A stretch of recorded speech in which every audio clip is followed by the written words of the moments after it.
After my baby came early, I texted the group. We're in the NICU. Please pray. My aunt sent backbeach pics from Hawaii. No one showed up. A month later, still eating alone at the hospital, I checked my phone, 62 missed calls. And my brother's message, pick up now. It's bad. I did. And then, oh my God, you won't believe what happened on my wedding day.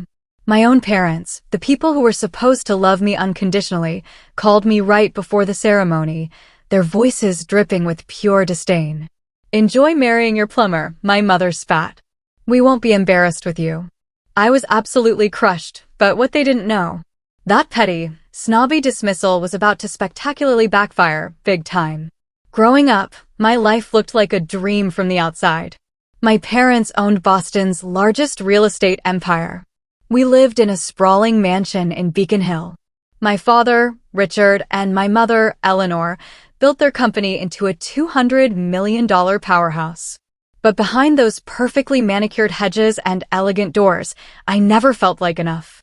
My younger sister, Sophia, was their golden child.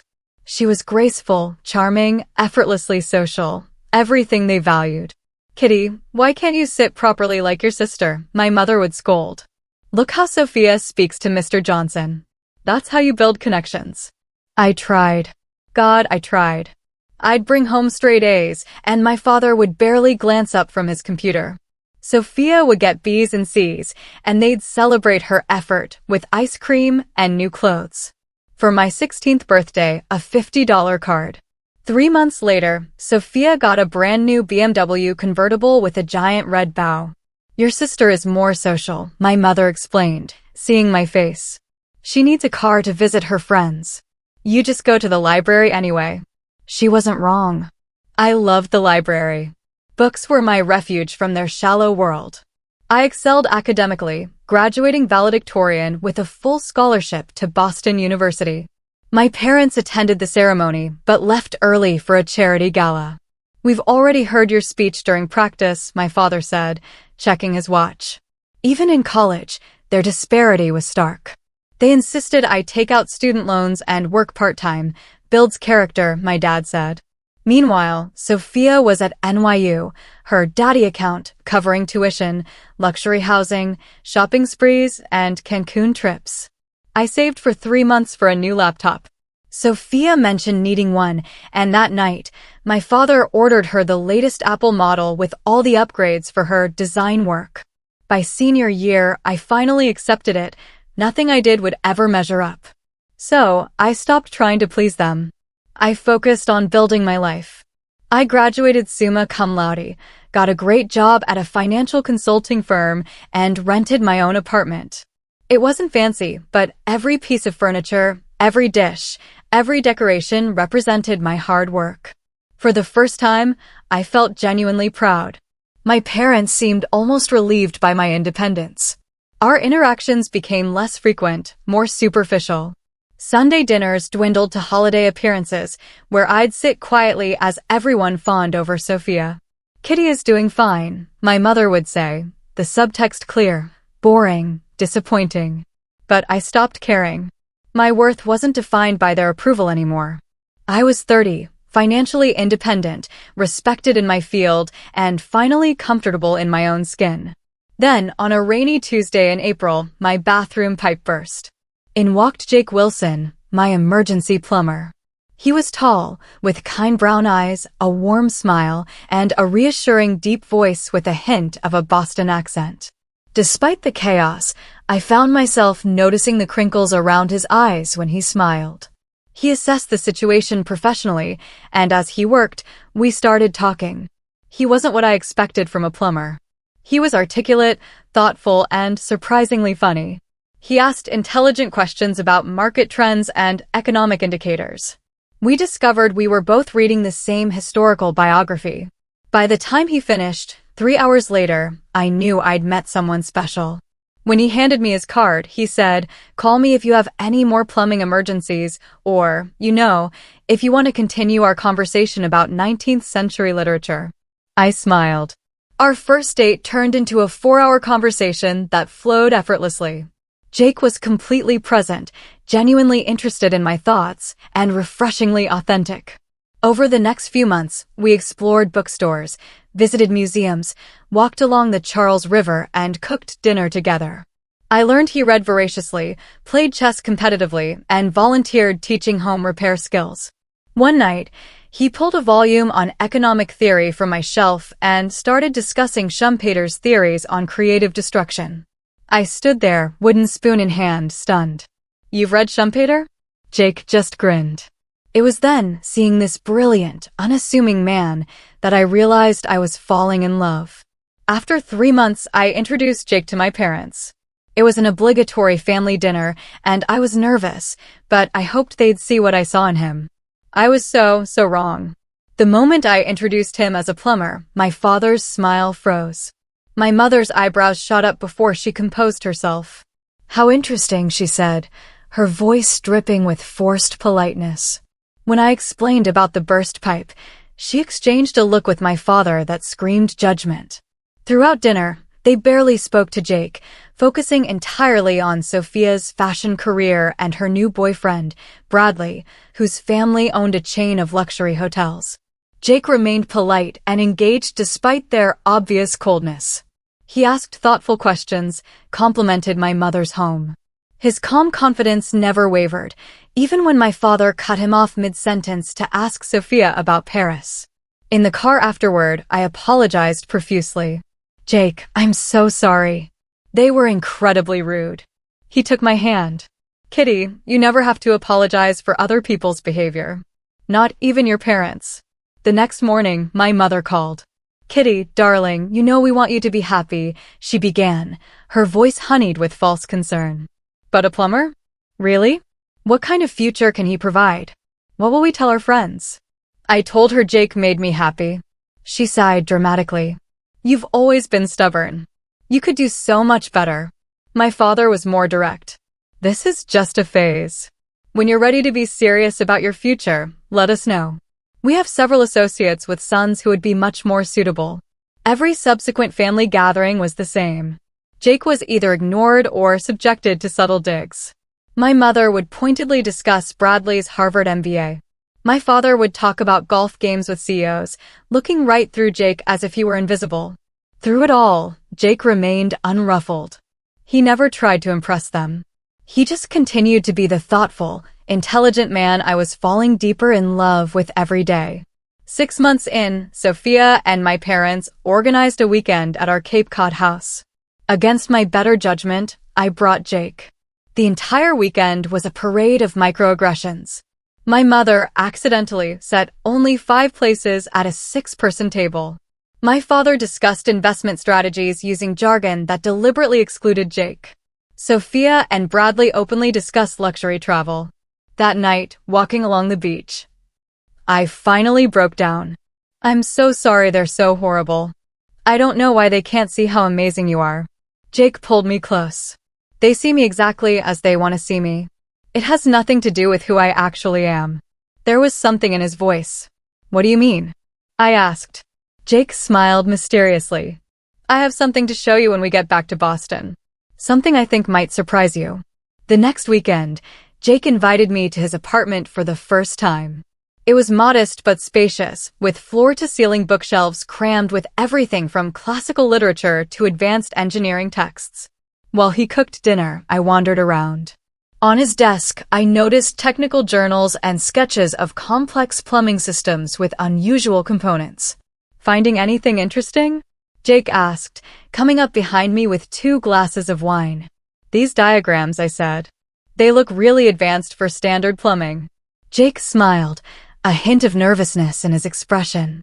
"That's because they're not standard plumbing. They're designs for a water conservation system I've been developing." He sat me down. "I haven't been completely honest with you, Kitty. Or rather, I haven't told you the whole story." My heart raced. I didn't start out as a plumber. I have a degree in electrical engineering from MIT. I worked for 6 years at Talbot Technologies as a senior systems engineer. I stared at him. "You're an engineer? But why are you working as a plumber?" He smiled ruefully. The short version: burnout and purpose. I was designing military applications, working 80-hour weeks, feeling disconnected. When my father got sick 4 years ago, I took a leave to help with his plumbing business. And something unexpected happened. I discovered I loved the hands-on work. Solving immediate problems for real people. Not being chained to a desk. He continued, after my father recovered, I decided not to go back to Talbot. I took over his business instead. But I never stopped being an engineer. For the past 3 years, I've been developing this. He handed me a folder filled with patents and technical specifications for something called the Aqualogic system. It's a smart water conservation system for residential use. It reduces household water consumption by up to 60% without changing user behavior. I looked up stunned. Jake, this is incredible. But why keep it a secret? He took my hands.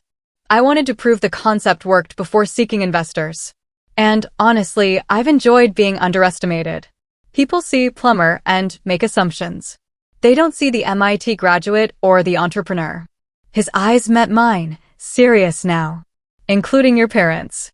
You fell in love with Jake the plumber, not Jake the MIT engineer, or Jake the potential tech entrepreneur. That meant everything to me. Tears welled as I understood. Unlike my parents, I had valued Jake for who he was, not what he did or how much money he might make. As for your parents, he continued, I wanted them to accept me for who I am, not what I've accomplished. I didn't want to play into their value system that judges people based on credentials and bank accounts. 2 weeks later, Jake took me to a small botanical garden, one of our first dates. He knelt down on one knee, pulling out a simple, beautiful sapphire ring he'd designed himself. Kitty, meeting you changed everything for me. You saw me for who I am, not what I do or what I own. You loved me without conditions or expectations. I want to spend my life with someone who values character over credentials, kindness over status, and love over appearances. Will you marry me? Through tears of joy, I said yes. Yes, I will marry you. That night, celebrating, I asked if we should tell my parents about his background before the wedding. He thought for a moment. I think we should give them one more chance to accept us for who we are. If they can't support our marriage without knowing about my education or business prospects, then maybe they don't deserve to know. I agreed, desperately hoping they would finally see beyond their narrow definitions of worth. We'll have a simple wedding, I said. Something that reflects us, not what others expect. Jake smiled. Perfect. Just like you. The day after our engagement, I called my mother. I have exciting news, Mom. Jake proposed, and I said yes. The silence on the other end was deafening. That's quite a surprise. Have you really thought this through? No congratulations. No excitement. Just immediate doubt. Yes, Mom, I love Jake and we want to get married. She sighed. I suppose you need to make your own decisions. Your father and I just want what's best for you. The implication was clear.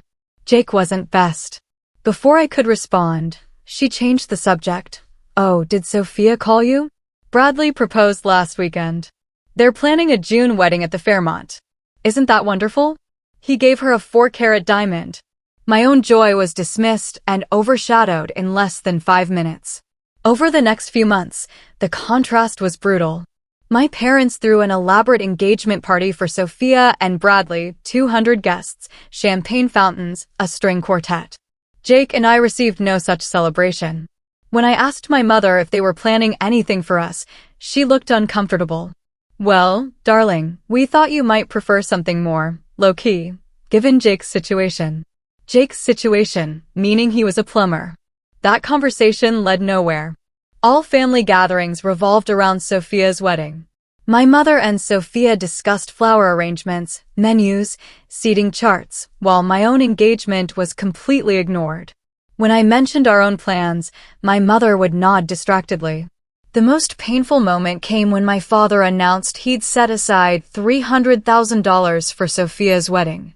Only the best for my little girl, he toasted. I sat frozen, remembering my mother's tight smile when I told her about our small garden ceremony. Well, that sounds economical. I suppose it suits your circumstances. No offer of financial help, no assistance, not even a review of our guest list. Sophia's wedding weekend was a spectacle of excess. Her dress cost $20,000. The flowers alone were worth more than my car. 500 guests at Boston's historic Old North Church, followed by a Fairmont reception with a 10-piece band, gourmet food, and fireworks over the harbor. At the rehearsal dinner, my father toasted Bradley, a man with ambition, education, and the right connections, exactly the kind of son-in-law we always hoped for. His eyes flicked to Jake and me for a split second. The message couldn't have been clearer. Throughout it all, Jake remained gracious, even when relatives pointedly asked him about unclogging toilets.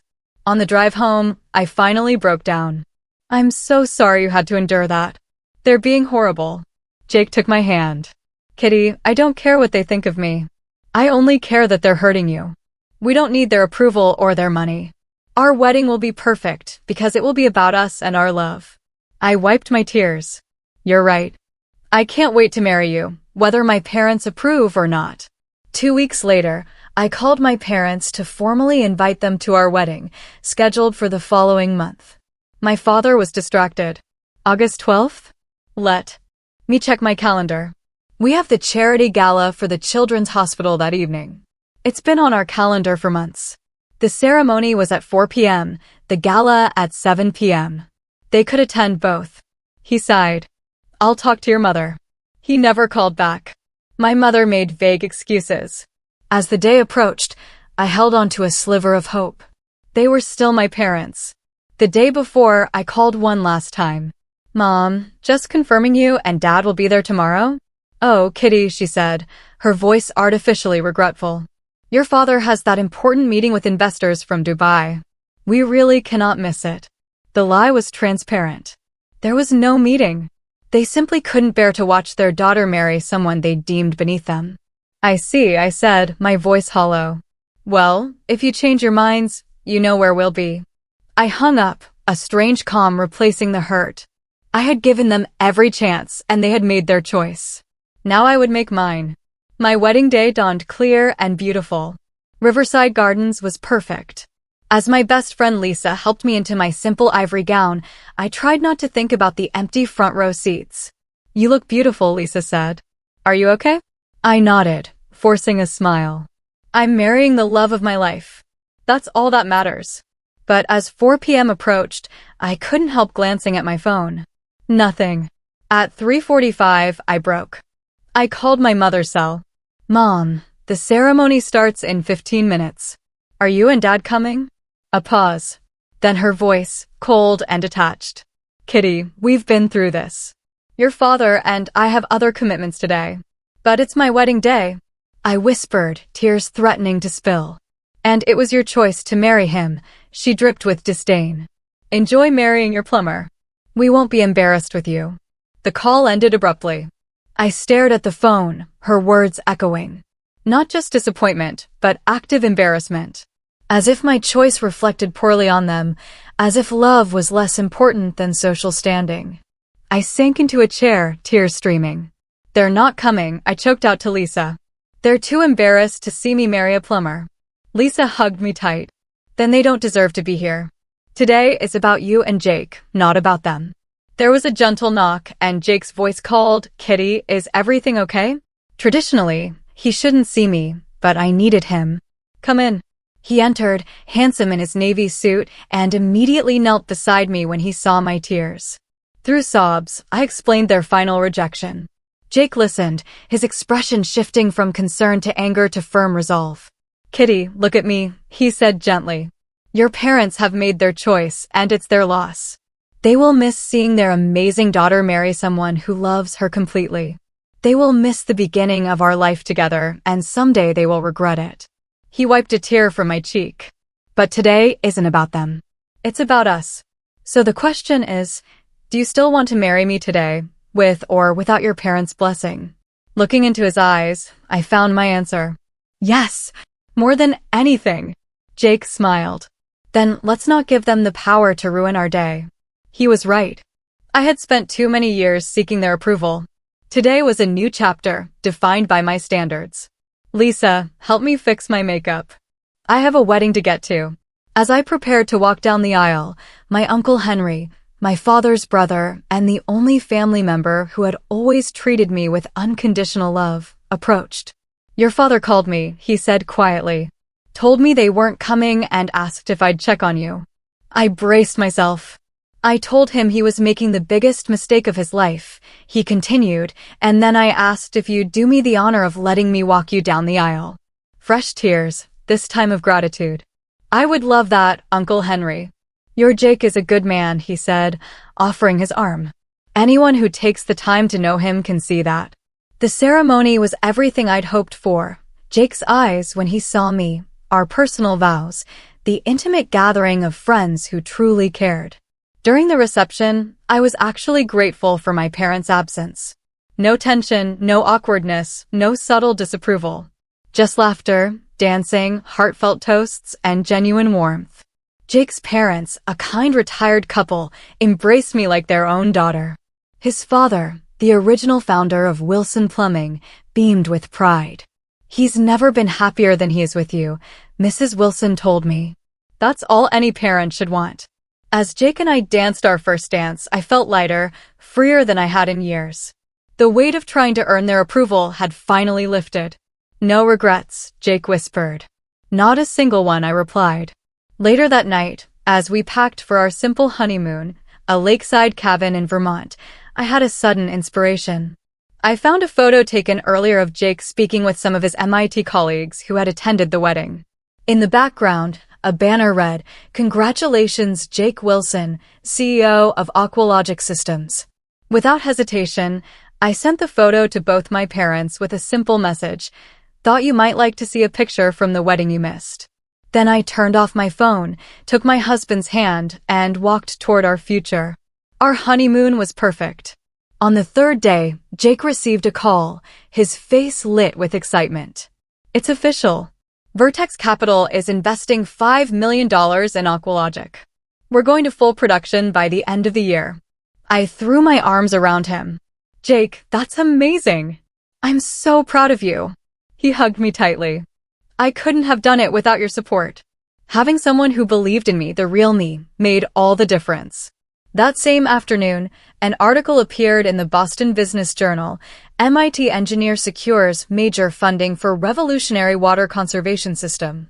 It detailed Jake's background, his MIT education, his years at Talbot Technologies, and his vision. When I turned my phone back on that evening, it was flooded. 27 missed calls from my parents. 15 increasingly urgent text messages. Kitty, call us immediately. We need to talk about Jake. Why didn't you tell us about his background? Please call as soon as you get this. I showed Jake, who raised an eyebrow. Interesting timing on their sudden interest in me. A complex mix of emotions swirled. Part of me wanted to ignore them.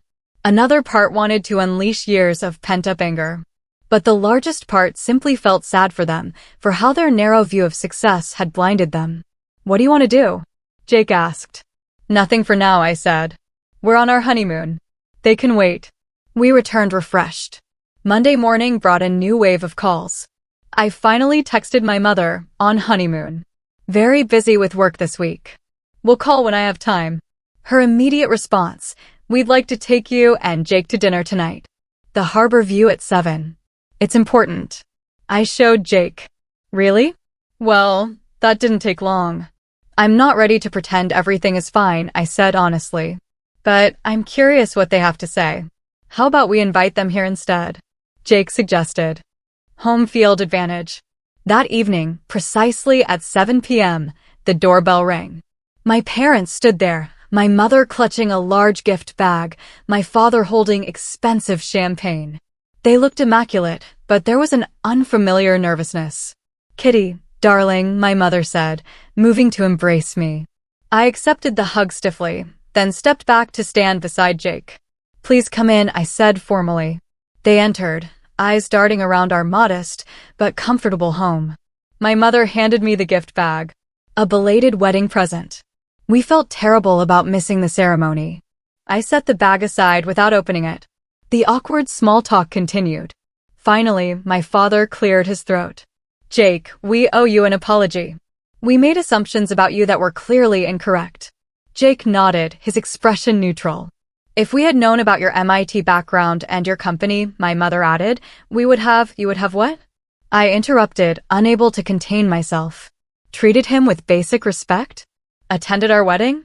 Not been embarrassed to have him as a son-in-law. My mother had the grace to look uncomfortable. Kitty, we made a mistake. We're trying to make amends. Are you? I asked. Because it sounds like you're not sorry for how you treated Jake. You're sorry you misjudged his economic potential. Those are very different things. My father straightened his tie, falling back on his business demeanor. Regardless, we'd like to move forward positively. In fact, I've been thinking that Williams Property Development could benefit from Aqualogic's technology in our new eco-friendly apartment complex. Perhaps we could discuss a partnership. Jake, who had been quiet, finally spoke. That's an interesting proposal, Richard. But I should mention that Aqualogic just acquired development rights for the Riverfront District project. My father's face went pale. The Riverfront District was a major redevelopment project Williams Property Development had been trying to secure for years. That's unexpected, my father managed. I wasn't aware your company had diversified into real estate development. Jake smiled mildly. We're primarily focused on water conservation technology, but our investors saw an opportunity to showcase our systems in a large-scale residential project. The Riverfront District was perfect. My mother looked between Jake and my father, clearly assessing the business implications. Well, perhaps that's even more reason for our families to work together, she suggested smoothly. I had heard enough. Is that why you're here? Because you think Jake can now benefit your business? Of course not, my mother protested. We're here because you're our daughter and we missed your wedding and we want to make things right. You missed our wedding because you chose to miss it, I said quietly. You were embarrassed by my choice of husband, based solely on his occupation. You made me feel like I wasn't worthy of the same love and support you gave Sophia. And now that you've discovered Jake has credentials and success that you respect, suddenly you want to make things right. My father shifted uncomfortably. Kitty, business and family are complicated. Sometimes they overlap in ways that aren't easy to navigate. No, Dad. This isn't complicated. This is actually very simple. You and Mom value status, money, and appearances over character, happiness, and love. You always have. I just finally stopped expecting anything different. My mother's eyes filled with tears, genuine or strategic, I couldn't tell. Kitty, please. We made a terrible mistake. We want to be part of your lives.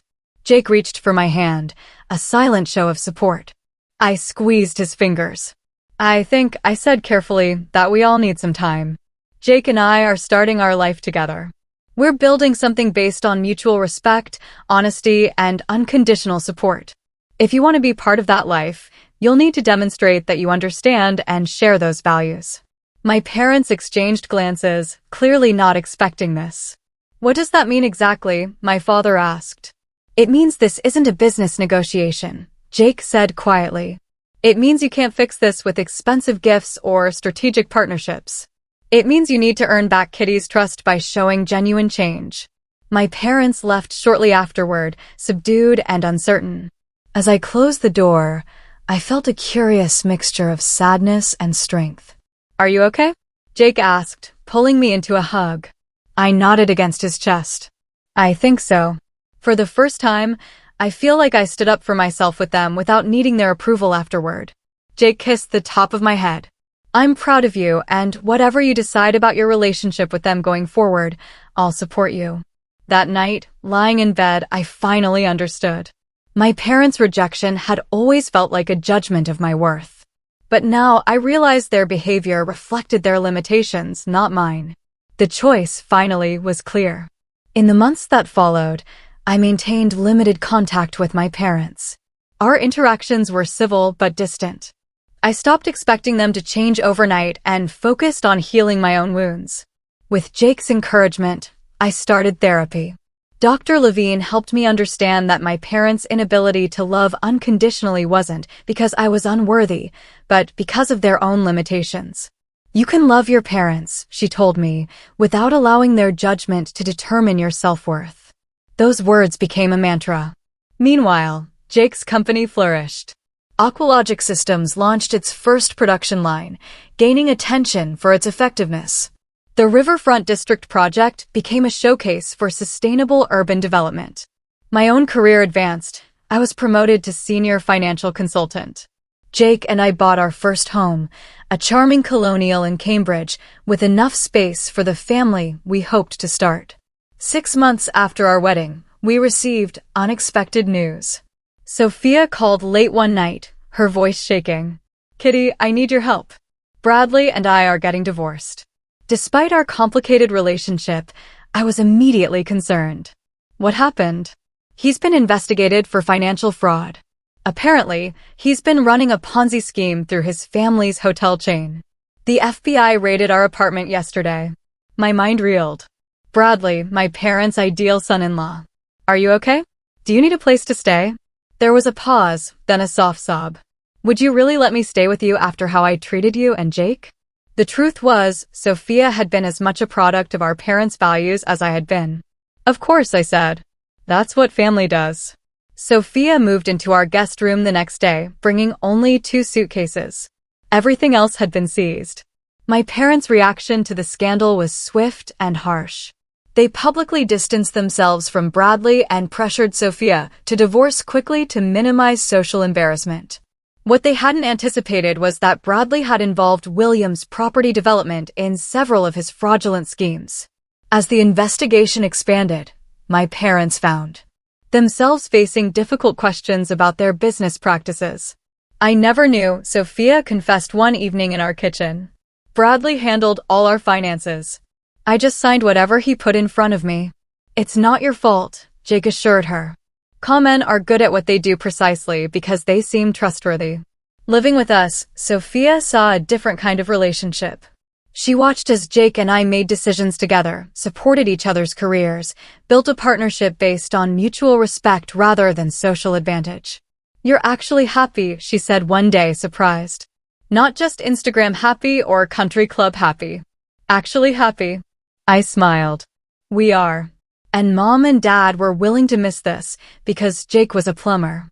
They missed it because they couldn't see beyond their own narrow definition of success, I corrected gently. But people can change if they want it badly enough. As Sophia rebuilt her life, my parents faced their own reckoning. The scandal damaged their reputation. Several business associates distanced themselves.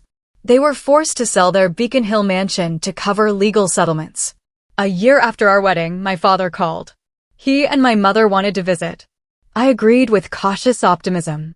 They arrived looking older, smaller. The stress of the past year had left visible marks. "We've been doing a lot of thinking," my father began. "About values, about what really matters." My mother nodded. "The people we thought were our friends disappeared the moment we faced difficulties. But you," my father continued, looking between Jake and me, "you took in Sophia when she had nowhere to go, even after how poorly we treated you. That's what family does." "We're learning that," my mother said quietly, the hard way. My father cleared his throat. "We were wrong about everything that matters. Wrong about Jake. Wrong about what makes a successful marriage. Wrong about what makes a successful life. We don't expect forgiveness." My mother added, "We just want a chance to do better. To be the parents you deserved all along." I looked at Jake, who gave me a subtle nod. "I can't promise that things will go back to normal," I said carefully. "Because the old normal wasn't healthy.